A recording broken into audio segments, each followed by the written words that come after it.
여러분 안녕하세요. 최신 세계 경제 뉴스를 발췌 소개하고 제 의견을 곁들이는 세계 경제는 지금 Current Issues of Global Economy 편집자 정견만입니다. 네, 7월 2일자 2분기 첫 주 세계 경제는 지금 시작하겠습니다. 오늘 토픽 한 건, 단신 5건, 그리고 오늘의 시는 브론트 3자매의 마지인 샬롯 브론테의 라이프시가 되겠습니다. 오늘의 토픽은 미국 경제가 1분기 중에 2%라는 놀랄만한 강한 성장을 보인 뿐만 아니라 2분기 중에도 2% 성장 전망이 나왔다는 소식인데요. 아틀란타 페드에서 발표했습니다. 네, 오늘은 값어치 있는 단신이 많아서 5건을 올렸습니다. 첫 번째 단신은 미국의 5월 중 핵심 개인 소비 지출 코어 PCE 물가가 전월 대비 0.3% 상승에 그쳤다는 소식입니다. 그러나 전년 동기 대비로는 여전히 높은 4.6% 상승하였습니다.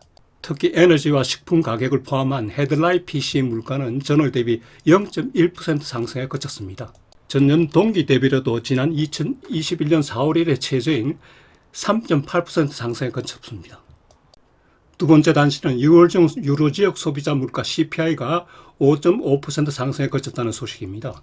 그러나 에너지와 식품을 제외한 코어 CPI는 5.4%나 상승하였습니다. 전월에 급등했던 유류 가격이 지난달에는 급락하였기 때문입니다. 세 번째 단신은 리차드 브랜슨이 운영하는 버진 갤럭틱 우주여행사가 첫 유료 우주여행에 성공하였다는 소식입니다. 네 번째 단신은 핀란드가 세계에서 가장 행복한 나라로 6년째 선정되었다는 소식인데요. 우리나라처럼 국난을 수없이 겪었던 핀란드가 어떻게 세계에서 가장 제일 행복한 나라 되었는지 그 행복 비결에 대해서 알아보겠습니다. 다섯 번째 단신은 다음 주 미국 금융시장 주요 이슈 및 일정입니다.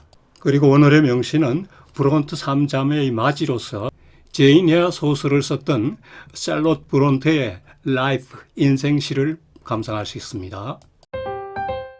네, 오늘의 토픽 US economy on track to grow as fast as 2% in the second quarter. 마켓 워치사 보도 보시죠. 미국 경제가 지난 1분기 중에 2%의 놀랄만한 강한 성장을 보였는데요. 4월 말에 당초 잠정 발표 1.3% 성장을 크게 상회한 거죠. 특히 지난 4분기에도 2.6%의 높은 성장을 실현했죠. 지출 부문별로 보면은 민간 소비 지출이 4.2%나 증가했습니다. 최근 2년 내 최고죠. 특히 내구재 소비가 16.3%나 증가했습니다. 코비드 등으로 억눌렸던 소비가 돌출하고 있는 거죠. 여기에다 수출도 7.8%나 증가했습니다. 수입은 2% 증가에 그치고요. 정부 지출은 이전과 비슷한 5% 증가했습니다. 다만 재고 투자는 2.1% 감소하였는데요. 양면성이 있는 거죠. 특히 미국 경제는 2분기에도 2% 성장 전망이 나왔습니다. 아틀란타 페드 지역 연준이 발표하는 GDP Now 포캐스트인데요. 다른 어느 기관보다 높은 전망을 내놓은 것입니다. 미국 통계청인 BA가 7월 말경에 2분기 GDP 발표를 할 예정인데요. 어느 만큼 적정할지 궁금합니다. 그런데 GDP 포캐스트는 아틀란타 페드가 가장 유명하죠. 미국 경제가 높은 인플레이션, 고금리에도 고성장이 이어지는 이유는 바로 강한 소비 지출 증가입니다. 물론 그 배경에는 고용시장 호조로 인한 임금 상승, 그리고 기존 저축에 올해 사회보장비가 크게 증가했기 때문입니다. 강한 노동시장이 지속되는 한 GDP는 호조를 지속할 것이라는 거죠. 여기서 미국 고용시장 동향을 잠시 보면요. 금년 5개월 동안에 160만 명을 신규 고용했는데요. 이 숫자는 2019년 코로나 바이러스 발발 직전 연도에 연간 고용의 80%에 해당됩니다. 이제 다음 주 금요일이면 또 6월 중 고용 보고서가 나올 텐데요. 고용은 20만 명 증가가 예상되고 실업률은 3.7% 전월과 같은 것으로 예상되고 있습니다. 그런데 이번 달 고용 보고서의 그 전망에 대해서는 전망 기간마다 차이가 많군요. 이처럼 그 GDP 발표 호조를 보이는 데 대한 평가는 먼저 리세션 우려가 많이 후퇴되었다는 거죠. 하반기에 리세션이 올 거다. 그리고 내년 말 또는 내년에 마일드 리세션이 올 거라고 주장하는 사람들이 대부분인데요. 이분들의 주장 근거는 기업들이 고금리 지속으로 생산을 축소하고 있고 재고도 감축하고 있으며 이를 이미 실행 중이라고 하는 거예요. 생산 축소하고 재고 감축하면은 당연히 고용 감축과 해고가 연결되겠죠. 그런데 이번 그 GDP 호조 발표로 이러한 리세션 우려가 많이 후퇴하게 되었다는 겁니다. 그러나 연준에 대한 금리 인상 압박은 가중되겠죠. 파월 연준 의장은 지난주 그 ECB 포럼에서 앞으로 연내 2차례 인상이 가능하고 연거푸 인상도 가능하다 이렇게 발언하였습니다. 일부 그 소프트 랜딩 낙관론을 주장하는 사람은 고금리가 리세션 유발 없이 인플레이션을 몰아낼 수 있을 듯하다고 이렇게 주장하네요. 그렇게 되면 좋죠. 네, 제가 세계 주요 국가별 경제 성장률 작년 4분기와 올 1분기 중에 그 경제 성장률을 표를 만들었습니다. 이 표를 보면 재미나는 현상이 보이는데요. 과거 인도나 중국 등은 경제 성장률이 전분기 대비 6 내지 7 내지 8%까지 올라왔었는데요. 지금은 중국이 2.2%, 인도가 1.9%에 불과합니다. 4개의 국가를 제외하고는 다 1% 이하의 저성장 또는 마이너스 성장을 하였습니다. 한국 경제도 작년 4분기에 마이너스 0.4% 역성장, 그리고 올해 1분기에 0.3% 성장으로 전환되었죠. 일본의 성장률이 한국보다 나은 게 보이죠. 얼마나 오래 갈지는 모르겠습니다만은 유로 전체 그리고 독일의 경우 벌써 2분기 연속 마이너스 성장하고 있죠. 세계 경제가 자유무역을 통하여 빨리 성장할 수 있기를 기원합니다. 시간 나실 때 찬찬히 들여다보시기 바랍니다. 네, 오늘 첫 번째 단신, 미국의 5월 중 핵심 개인 소비 지출 물가, 코어 PCE 물가가 전월 대비 0.3% 상승에 그쳤습니다. 전년 동기 대비로는 4.6% 상승하였는데요. 이는 2021년 10월 이래 최저입니다.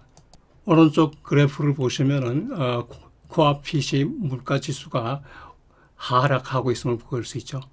아시겠지만 코어 PCE는 페드가 가장 주시하는 물가 지수이죠. 한편 에너지와 식품 가격을 포함한 헤드라인 PCE는 전월 대비 0.1% 상승에 그쳤습니다. 했는데요. 이는 2021년 4월 이래 최저입니다. 에너지 가격 하락이 주 요인이죠. 한편 5월 중 개인 소비 지출은 0.1% 증가에 그쳤습니다. 지난달에 0.6%나 증가한 것과 비해서 굉장히 줄어들었죠. 그리고 예상 0.2%도 하야했습니다. 한편 5월 중 개인 소득은 0.4% 증가한 것으로 나타났는데요. 예상 0.3%를 상회한 거죠. 급여도 오르고 사회보장비도 올랐기 때문이죠. 이런 물가 상황을 본 연준 입장은 물가 상승폭은 분명히 둔화하고 있지만 그러나 여전히 페드 물가 목표 2%를 크게 상회하기 때문에, 그리고 타이트한 고용시장 등이 물가 압력 요인으로 상존하기 때문에 금리를 추가 인상할 수밖에 없다는 거죠. 지난주 파월 의장은 연내 2차례 인상도 가능하고 그리고 연거푸 인상도 가능하다 이렇게 발언하였습니다.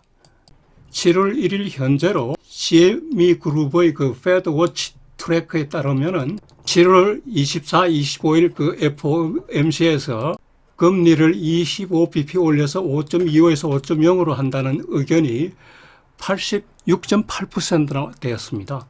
금리 동결 가능성은 13.2%에 불과했고요. 이 전망이 한 달 전에는 서로 비슷하였는데요. 최근 연준 인사들의 그 매파 발언으로 이게 확 바뀐 거죠. 두 번째 단신은 6월 중 유로 지역의 소비자 물가 CPI 동향인데요. 6월 중 CPI는 전년 동기 대비 5.5% 상승에 그쳤는데요. 지난달 그 6.1% 상승 대비 0.6%포인트나 하락하였죠. 이는 작년 1월 이래 최저입니다. 오른쪽 그래프는 유로 지역의 그 CPI 추이입니다. 한편 에너지와 식품을 제외한 코어 CPI는 5.4%나 상승하였습니다. 코어 CPI는 오히려 위험 상태군요. 요인은 에너지 가격 급락입니다. 서비스 요금 등은 지속 상승하고 있기 때문입니다. 이러한 물가를 ECB 입장에서 보면 물가 목표 2%를 여전히 크게 상회하고 있고, 따라서 차기 정책 회의 시 기준금리 추가 인상이 불가피해 보입니다. 지난달에도 50bp나 인상하였죠. 세 번째 단신은 버진 갤럭틱 그 우주여행사가 첫 유료 우주여행을 성공하였다는 소식입니다. 지난주 목요일 그 오후 2시 13분에 출발하였어요. 약 72분 동안 비행 후에 지구로 귀환하였습니다. 고도가 85.1km까지 올라갔다고 하는군요. 나사와 미 항공당국은 고도 80km를 우주의 기준으로 삼는다고 하네요. 고도 400km 이상을 우주 비행하는 앨런 머스크의 그 스페이스 X사가 보기에는 조금 그렇죠. 그럼에도 2004년에 그 버진 갤럭틱을 창설해서 그동안 연구 결과가 이제 나타나기 시작하기 때문에 오른쪽 사진과 같이 기분이 업되었겠죠. 2004년경부터 초기 민간 우주 산업체들과의 경쟁이 치열해졌는데요. 당시 앨런 머스크의 스페이스 X사, 그리고 제프 베조스의 그 블루 오리진, 그리고 리차드 브랜슨의 버진 갤럭틱이었죠. 그런데 스페이스 X사가 기술적으로 앞서 나갔기 때문에 최근에는 스페이스 X사가 거의 독주하다시피 하고 있죠. 버진 갤럭틱사는 10여 년 전부터 그 우주여행 희망자를 사전 신청 접수를 받았는데요. 접수 신청한 사람이 800명에 달하는군요. 잠시 후에 상수를 하겠습니다. 이번에 버진 갤럭틱이 유료 승객을 태우고 우주여행에 첫 성공한 내용을 구체적으로 보면은 발사 장소는 뉴멕시코 우주발사장이고요. 나중에 되돌아올 때도 여기로 돌아왔습니다. 발사한 후 모선에서 분리한 VSS가 재점화를 한 게 발사 50분 후입니다. 고도 44,500피트에서 모선에서 분리된 거죠. 이후 VSS 우주선은 계속 상승하여 85.1km까지 도달합니다. 최고 속도는 마하 2.8이라고 하는데요. 시속 3,672km네요. 이 고도에서 4분간 무重력 상태를 경험하고요. 그리고 지구로 귀환한 거죠. 총 72분간이었다고 합니다. 탑승자는 6명인데 비행사가 2이고 우주여행 훈련원이 1명, 그 유료 승객은 이탈리아 공군 등이라고 하는데요. 유료 승객이 3명입니다. 13종의 그 우주 연구용 화물, 페일로드도 싣고 갔다고 하네요. 동사는 앞으로도 계속 자본 조달해서 우주선 함대를 구성할 목표입니다. 우주선 함대가 완성되면 주 1회 이상 우주여행을 추진한다고 하네요. 브랜슨은 거의 자비로 2019년까지 10억 달러 이상 투자를 했고요. 2019년에 그 갤럭틱사를 그 기업 공개를 해서 자신은 그 주식을 대량 매도해가지고 그 돈으로 시스템 개선에 투자했다고 합니다. 현재 예비 승객, 유료 승객은 약 800명이라고 하고요. 10년 전 초기에는 20만 불 내지 25만 달러를 받았는데 최근에는 이 가격이 45만 달러로 올랐다고 하네요. 초기 투자자들이 그동안 애를 많이 쓰겠는데 조금은 심적 보상이 되겠군요. 브랜슨 자신도 이 갤럭틱을 타고 2021년 7월에 우주여행했죠. 제프 베조스가 블루 오리진을 타고 올라가기 일주일 전에 실행을 했답니다. 향후 계획을 보면 빠르면 8월에 2차 여행을 예정하고 있고요. 이후에 그 VS 유니티, 그 우주선을 개선하면서 매월 1회 여행을 추진한다고 합니다. 그리고 아까 말씀드린 대로 우주선 함대가 완성되면 주 1회 우주여행을 추진한다고 하네요. 네 번째 단신, 핀란드가 지난 6년간 연속해서 세계에서 가장 행복한 나라로 선정되었다는 소식인데요. 핀란드인들의 성공 비결은 핀란드의 고유어는 시수 정신을 500년 이상 핀란드 문화에 결합시킨 결과라고 하네요.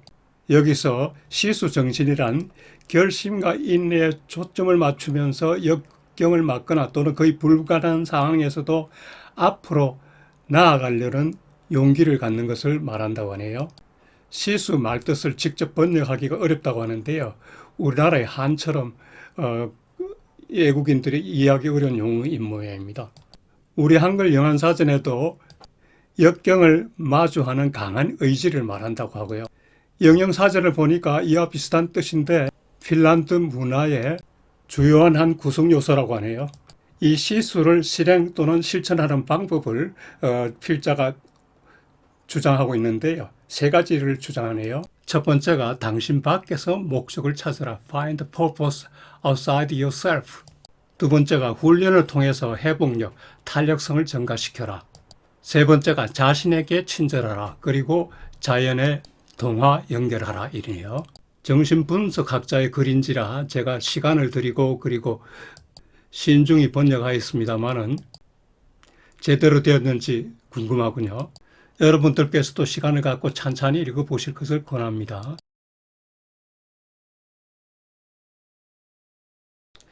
이 저자는 또 핀란드에서는 자연 속 걷기와 하이킹이 문화의 핵심 분야이다.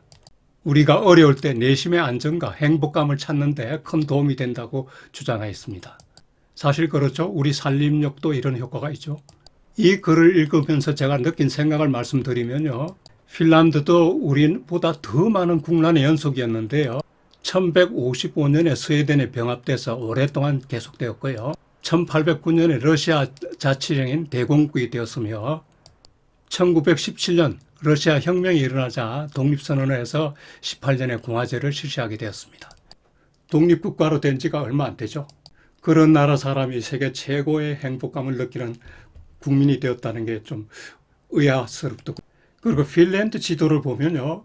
꼭 한반도 닮은 모습입니다. 오른쪽 사진 보세요. 빨갛게 동그라미 쳐놓은 부분이 핀란드 국가입니다. 한반도와 많이 닮았죠. 최근의 경제 성장률을 보면 작년 3, 4분기에 역성장했고 올 1분기에 0.2% 플러스 성장하였습니다. 그러나 GDP per capita는 1인당 47,100불에 달합니다. 인구가 560만에 불과하기 때문이죠. 그런데 면적은 한반도의 1.4배 수준입니다. 과거 노키아 전성기 때는 휴대폰과 그리고 세계 통신 설비를 최고 업체였죠. 그리고 제 생각에 역사적으로 보나 국토 모양을 보거나 또 여러 여건에 비추어서 한국도 세계 1위 행복한 나라가 될 수 있다고 생각하게 되었습니다. 단 필수 조건으로 올바른 정신자세, 시스와 같은 그런 정신자세가 필요하겠죠. 특히 사회 지도층부터 솔선하여야 할 것입니다.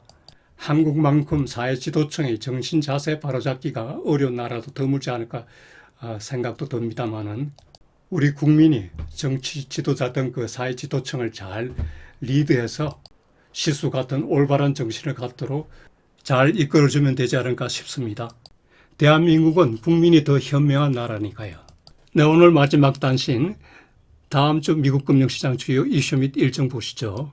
지난주에는 그 호주의 GDP 발표, 그리고 PC 물가의 하향, 그리고 은행 스트레스 테스트 결과의 호전 등으로 파월 의장의 강성 발언에도 불구하고 주가는 전주의 하락을 딛고 큰 폭 상승하였습니다. 지난주 다우는 2.02% 상승하고 S&P는 2.35%, 나스닥은 1.93% 상승하였습니다. 나스닥은 연중에 31%나 상승하였습니다. 국제 수익률은 7월 중 페드의 금리 인상 가능성으로 인해서 상승세를 보였는데요. 지난주 중 10년물 국채는 10bp 올라서 3.84%가 되었고 2년물은 15bp나 올라서 4.90%가 되었습니다. 장단기 금리 역전차가 1.06%포인트까지 확대되었네요. 다음 주는 무엇보다 6월 고용 보고서가 중요하죠. 그리고 FOMC 회의록이 나오는데요. 이게 관심거리고 그 외 경제 지표로는 ISM의 그 제조업 서비스 PMI 지수가 나오고요. 공장 주문 등이 나옵니다. 6월 고용은 20만 명 증가가 예상되고요. 실업률은 3.7%로 전월과 같네요. 네, 요일별 일정은 표를 참고하시기 바랍니다. 그리고 7월 4일은 미국 독립기념일이죠. 네, 여러분 다음 한 주도 즐겁고 보람차게 지내시기 바랍니다. 네, 오늘의 시는 샬롯 브론테의 라이프입니다. 샬롯 브론테는 브론테 3자매의 마지로서 소설 제인 에어의 저자이죠.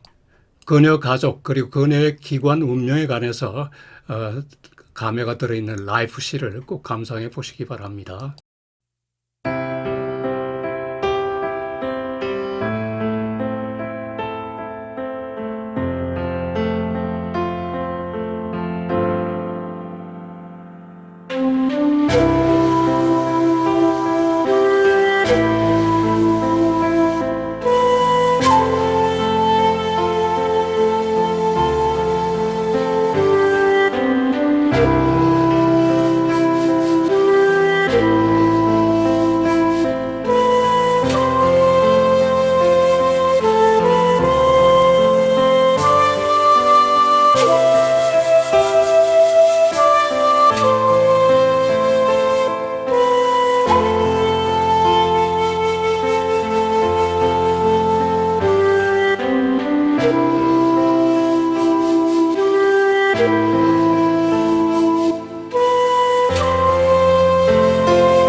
네.